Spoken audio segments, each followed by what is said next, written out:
Thank you very much for the introduction. Engineer Dr. Mona, I don't think I'm going to give you X minus Y today. All right.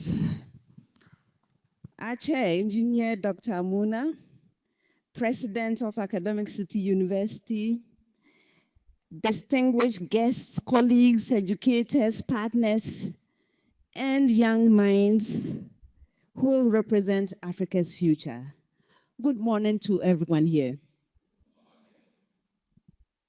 I bring you warm greetings from the School of Engineering Sciences at the University of Ghana.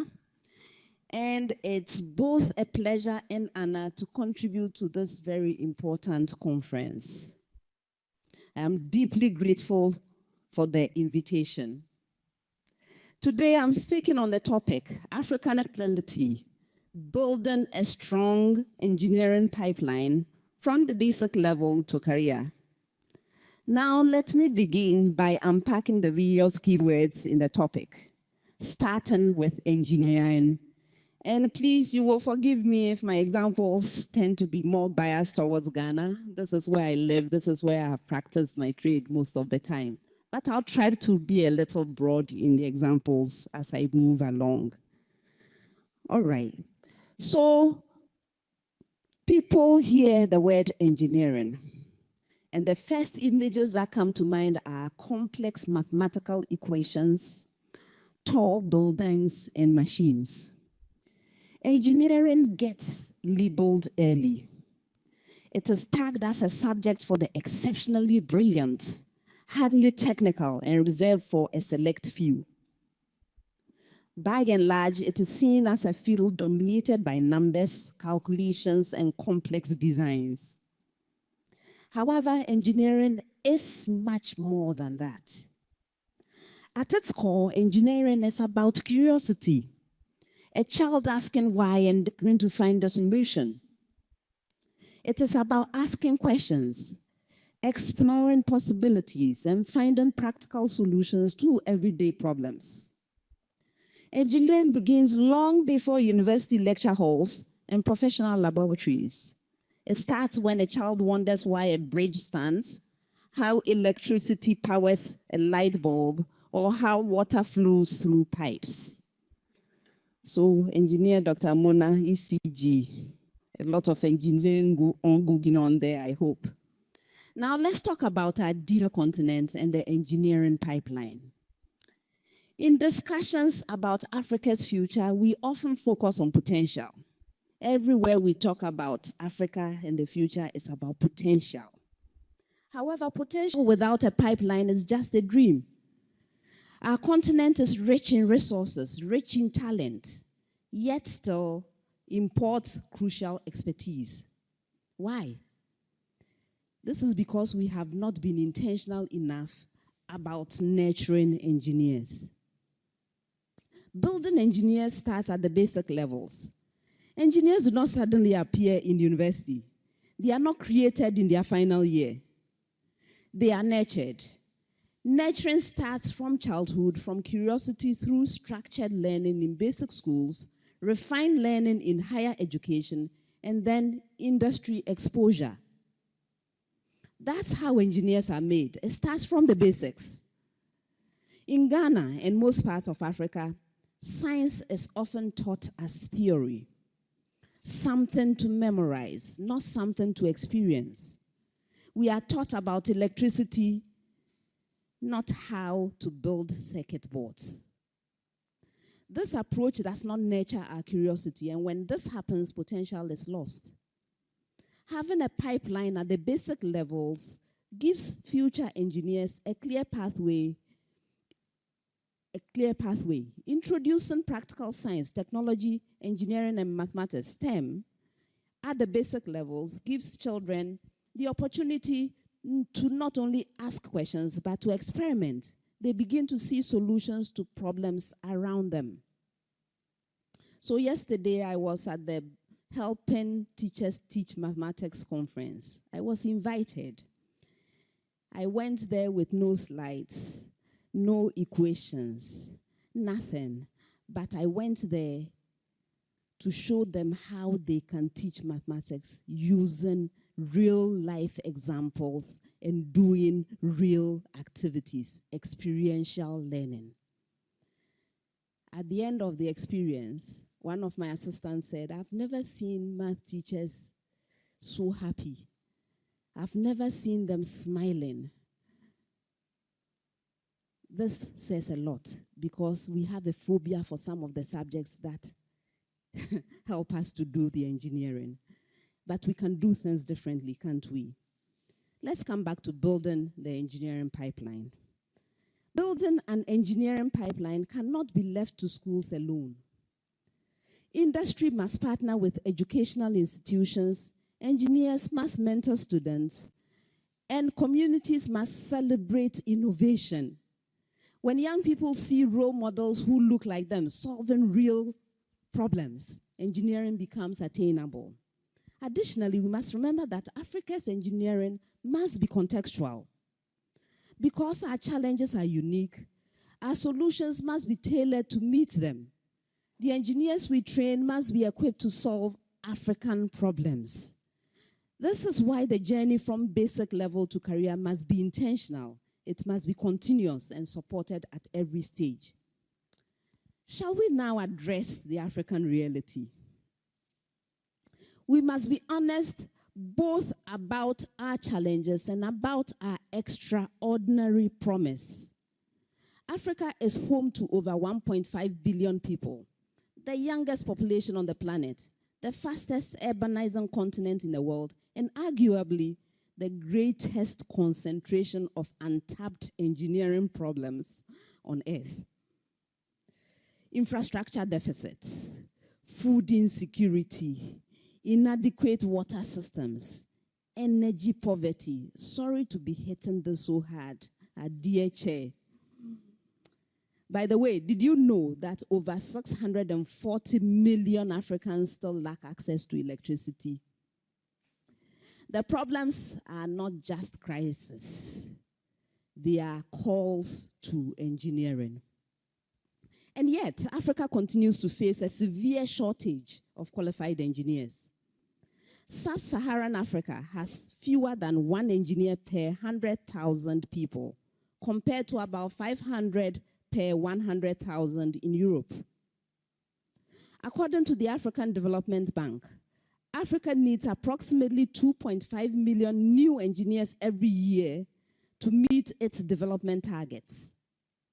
In the meantime, our universities are producing a fraction of that number. Worse, a significant proportion of those who do graduate either migrate abroad or end up working outside their field. Even more striking, Africa invests only about 0.54% of GDP in research and development, far below global averages. This is unacceptable. Okay, so let me tell you a story. Or let's start by reflecting on something. I invite everyone here to find and visit a typical junior high school in our rural areas. Please do this exercise for me. A typical one. Don't go to the high-flying ones. Go to a typical one. You will most likely find a truly passionate science teacher. I have a lot of respect for our science teachers, you see. This science teacher will be teaching with chalk diagrams because the school will have no lab. There will be no lab there. The learners will be bright, curious, and full of questions. That is if you can get them to start talking. This is exactly what I saw when I visited my daughter, who was teaching at a rural junior high school in Afiadaniba in the Volta region of Ghana some years ago during her national service period. I have since been in similar places and seen similar scenes elsewhere. On one such visit, a young girl asked me, "Auntie, can someone like me become an engineer?" Of course, I told her yes. But I left troubled because the answer should not depend on meeting someone like me. The answer should be built into the system itself. That is the gap we are here to address. The African reality is not a limitation, it is a launchpad. But only if we are intentional about building that pipeline. So at this juncture, permit me to link the reality to our engineering pipeline in 4 clear stages. Stage 1, the foundation, basic education. Walk into many of our public primary and junior high schools, and you can ask a class 6 pupil who is an engineer.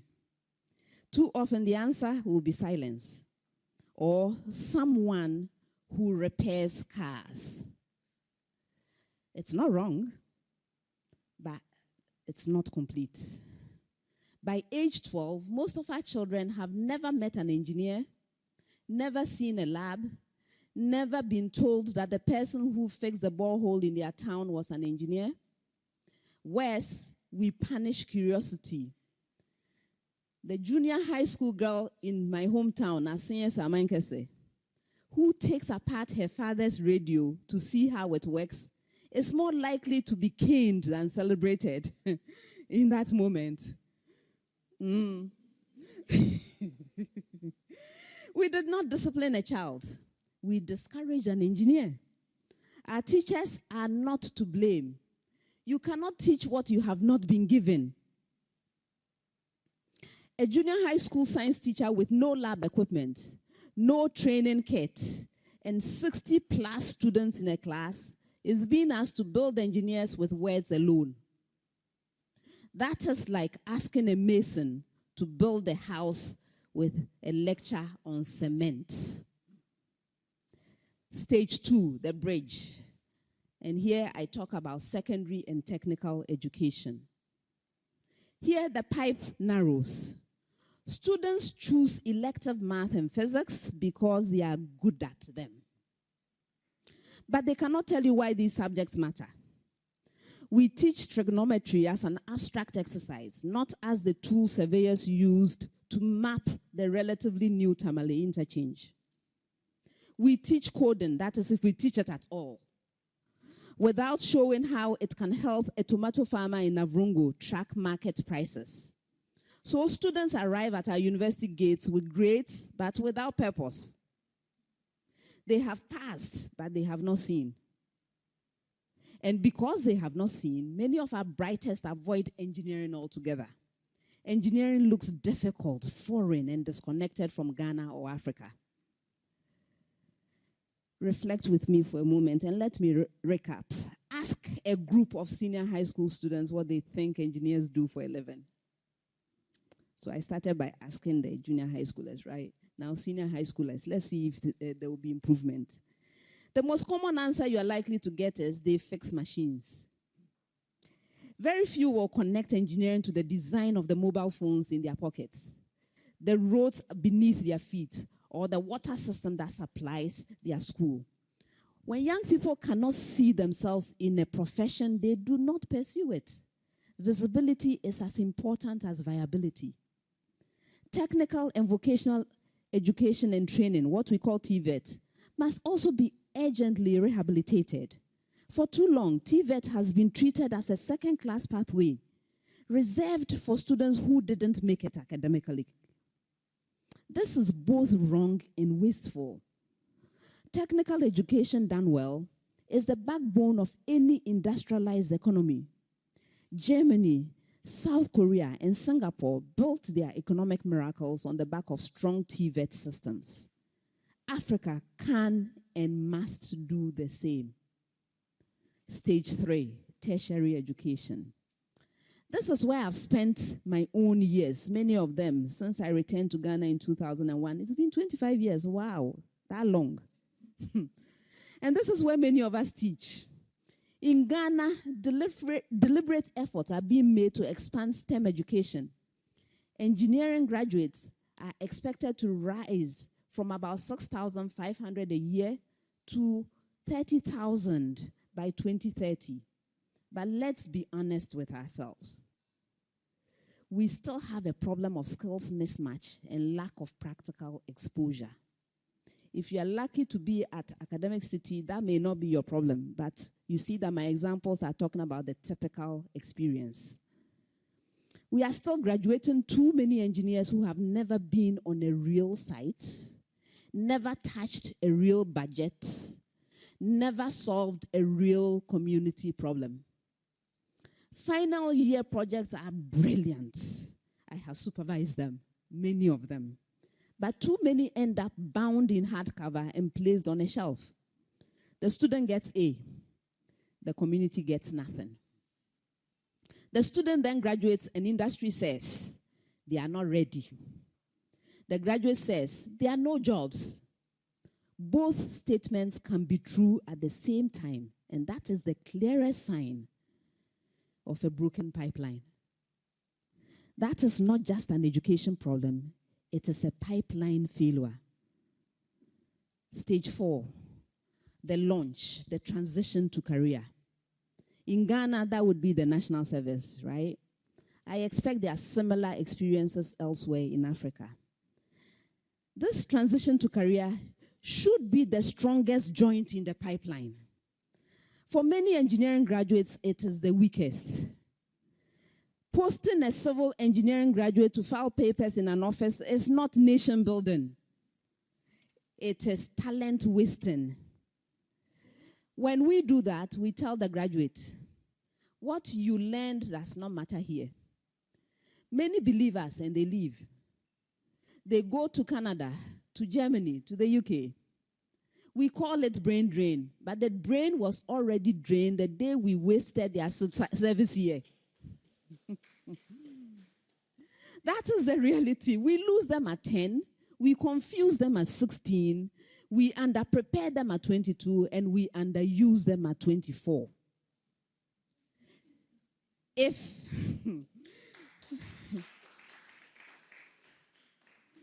a water engineer designed a pipe like this, we would sack him or her.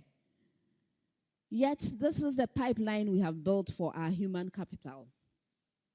Now, let's balance the story, because the African reality is not only about gaps. Not all doom and gloom. No, it's not.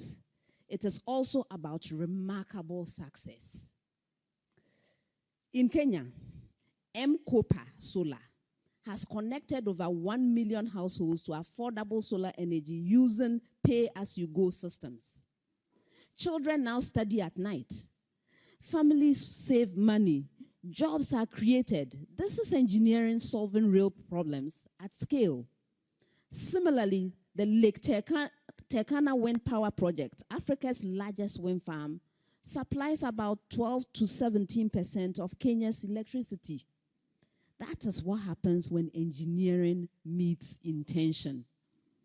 Second example, across the continent, startups are developing AI-driven irrigation systems that reduce water use by up to 40%. Others are recycling wastewater, achieving up to 76% reduction in water usage. Engineering is already transforming agriculture, sustainability, and livelihoods.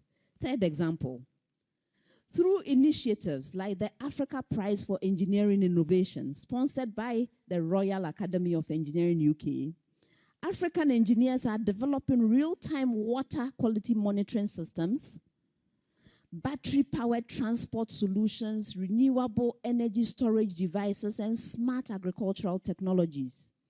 These innovations are solving challenges in healthcare, agriculture, energy, and urban infrastructure. The talent is not missing. It is the pipeline that is. Next example, African-built platforms such as Paystack and Flutterwave, two of Africa's biggest fintechs, have transformed digital payments across the continent, attracting billions in investment and enabling businesses to grow globally. This is engineering not just solving local problems, but competing globally, starting from Africa, going across the world. Last example. Finally, where technical and vocational education works, graduates often have higher employability because they are job ready. Many go on to start businesses, driving local economics and job creation.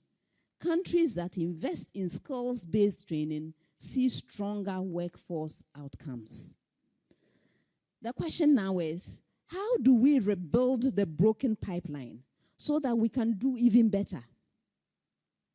We rebuild it the same way we build anything that must last, from the foundation up, with the right materials and with every part connected. We must build a pipeline that starts early with curiosity, connects learning to real-world application, bridges school to industry, and leads directly into meaningful careers. This is because a child with curiosity must meet opportunity. A student with knowledge must gain experience, and a graduate with skill must be deployed effectively. Let's look at 4 practical solutions to the problem of the broken pipeline. Solution number 1, start at the basic level and start now, immediately. We must demystify engineering before fear sets in. Engineering is not calculus. Engineering is problem solving. A class 4 child who designs a better way to carry water from the stream without spilling is doing engineering. Tell her that. Praise it. 3 actions will help us here. First, put tools in the hands of children. No, not laptops for everyone on day 1. No. Start with low-cost kits, batteries, light bulbs, wires, blocks, syringes, plastic bottles. The Ghana Association of Science Teachers and groups like DEX Technology and Practical Education Network have already piloted kits that cost less than 50 Ghana cedis per pupil. Let's scale them. Second, train and retool the teachers. A 1-week STEM boot camp every vacation for every junior high school science and math teacher will do more for Africa than another white paper.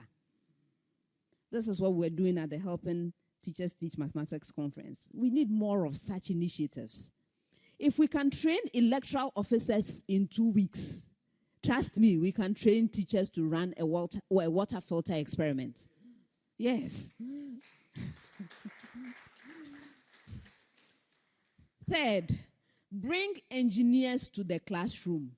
Every district should have an engineers in schools day once a term. In Ghana, let a grid co-engineer tell junior high school students how math keeps their lights on. Engineer chair, send your ECG people to the classrooms. Let a woman engineer from the Ghana Water Company tell girls that pipes and pumps are not men's work. If a child cannot see it, she certainly will not be it. And let us teach the why in our languages. The concept of force exists in Twi, Ewe, Gan, and Dagbani. Let's start there. If they can't speak the English, go to them with the local language. The English label can come later. Understanding must come first. Solution number 2. Let's make senior high school, TVET, and university the bridge, not the bottleneck. At senior high schools and in our technical institutions, every student must touch the real world before they choose a career.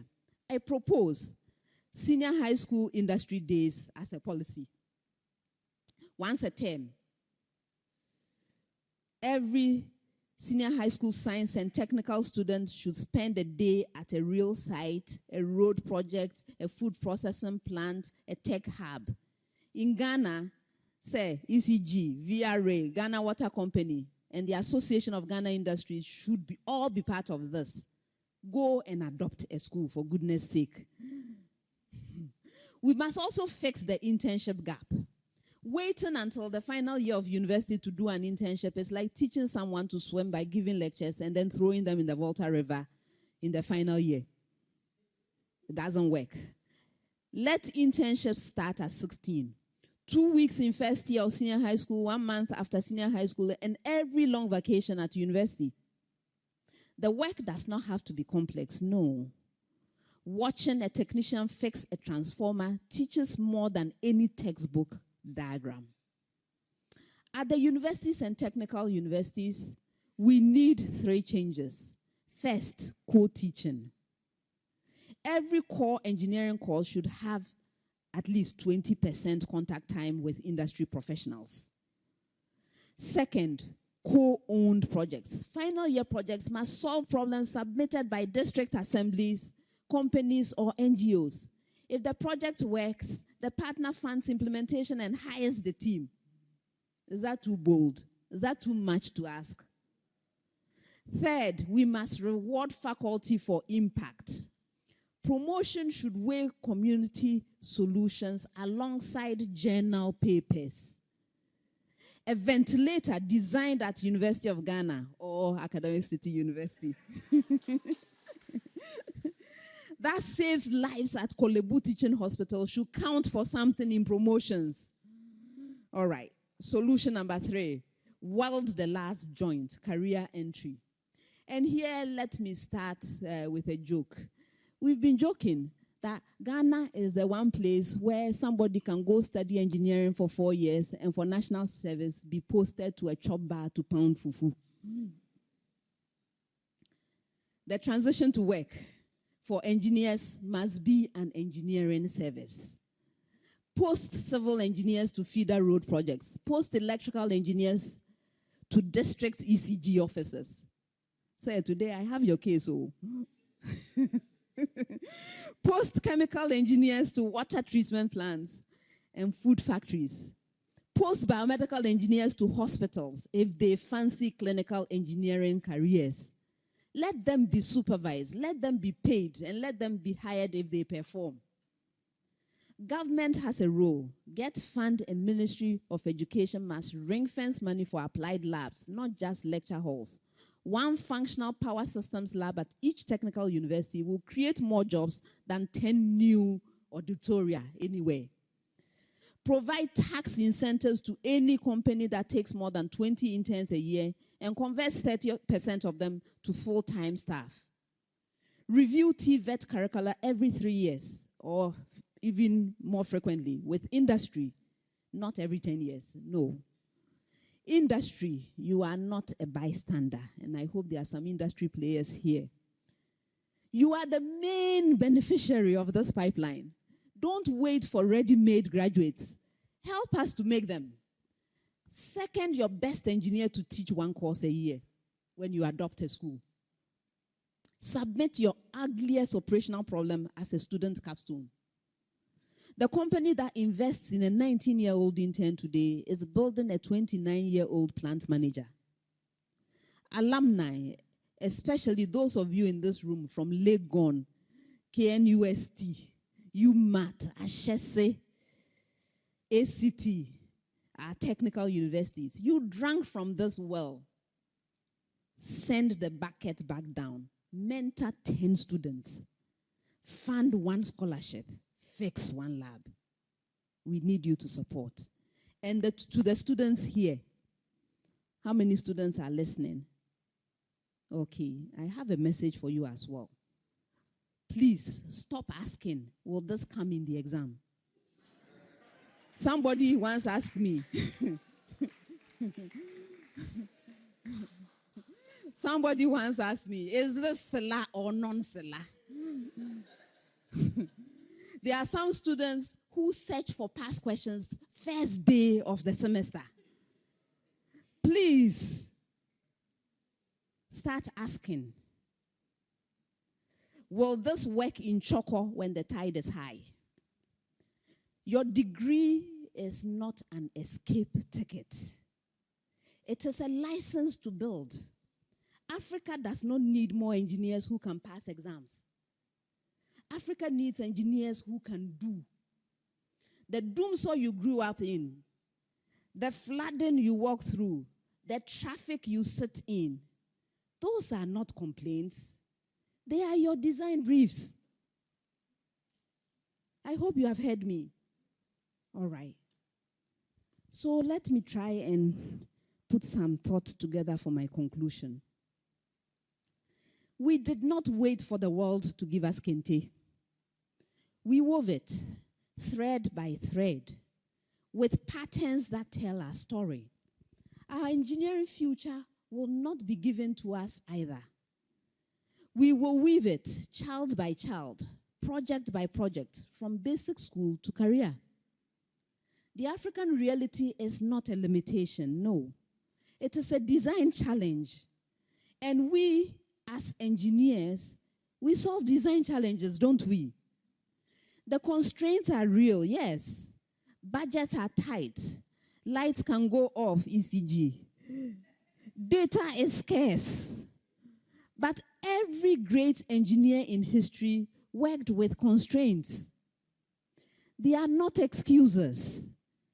They are parameters. So let's agree today. No more talent wasted. No more problems unsolved for lack of Ghanaian or African engineers to solve them. From the classroom in Wa to the innovation hub in Accra to the energy grid in Nairobi, let the pipeline be strong, wide, and unbroken. The foundation is us. The time is now. Let us build. Thank you very much for your attention.